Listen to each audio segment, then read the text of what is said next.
Welcome to On the Deck, where each week we'll be visiting a shipwreck out here in the Thunder Bay National Marine Sanctuary with the help of a maritime archaeologist. And joining me today, Stephanie Gandulla. Stephanie, thanks for joining us. Thank you. It's wonderful to be out in the water. It is a beautiful day out, and today's shipwreck we're going to be exploring the Monohansett. So can you tell us a little bit about the history of the ship? Absolutely. So the Monohansett is one of the most interesting shipwreck stories that we have here in Thunder Bay National Marine Sanctuary. Had a long life on the Great Lakes. It was built in 1872 as the Ira H. Owen in Gibraltar, Michigan, and had a life of over 30 years and hauling different cargoes and actually different types of ship construction throughout its life. It was rechristened the Monohansett, and then in 1907, a wintry November night, it burned to the waterline. The Monohansett shipwreck sits just off Thunder Bay Island. The remnants of the bulk freighter spans over 160 feet and sits 18 feet below the surface. It's hard to imagine a ship like the Monohansett sinking, but Lake Huron has a cruel way of treating its ships. Stephanie, do you feel that? Just calm, easygoing. The waters are nice today. But unfortunately, back in 1907, the waters weren't so nice. So can you tell us a little bit about how the Monohansett sank? Absolutely. It was November 23rd, 1907, like you said, and late at night, the Monohansett had been steaming towards Canada with a load of coal, 900 tons of coal. And they were trying to avoid the stormy weather out in Lake Huron.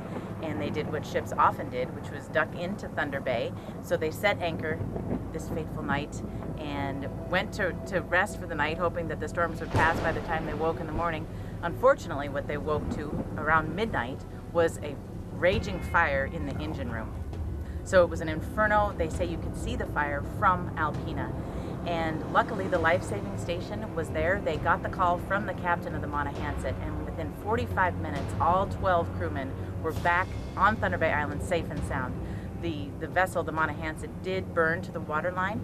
The tug Ralph, another vessel that was in the area to help, was called by the Captain Persons of the life-saving station to come out and try and put the fire out. And so the tug Ralph was there until 9 in the morning, about 9 hours, trying to put the fire out. Eventually they did.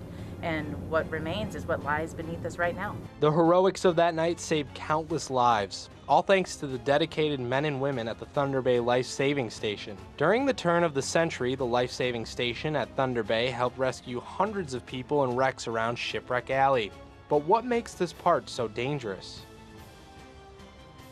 The Great Lakes overall have seen many, many shipwrecks, but what makes Thunder Bay National Marine Sanctuary particularly treacherous, historically especially, weather systems that collide here. It's known for sudden storms, sudden fog, 30-foot high waves, 90-mile-an-hour winds. It almost sounds like if you dodge one thing, you'll hit another regardless of where you are here in Lake Huron. That's exactly right. I mean, just look at the Monohansett. It was dodging a storm, it was anchored, it was safe, and then it burns. The Monohansett has found new life through underwater activities and aboard the Lady Michigan. This past spring, dozens of free cruises for locals and nonprofit organizations stopped by the Monohansett to enjoy this treasure in the Great Lakes. But to see the Monohansett, you really need to get up close and personal. You know, this is a really special site for a number of reasons. We've talked about the rich history. You know, you get to explore Great Lakes maritime economy, you get to explore the life-saving station service. But being on the site is also a special experience because it's accessible to so many different people. I've had the opportunity to dive here, which is an amazing experience. I've also snorkeled it, also tied up my sailboat to the mooring buoy. And you can also come out here on a glass bottom boat. It's a place that anybody can visit. You know, we have our own little museum right below us, and I think that is one of the coolest things about living out here in Shipwreck Alley in the Thunder Bay National Marine Sanctuary. You're able to see history right at your feet. History beneath the waves. Yep. For over 100 years, the Monohansett has rested at the bottom of Lake Huron, and maritime enthusiasts hope it stays that way. But don't just take our word for it. Get out there and go see it for yourself.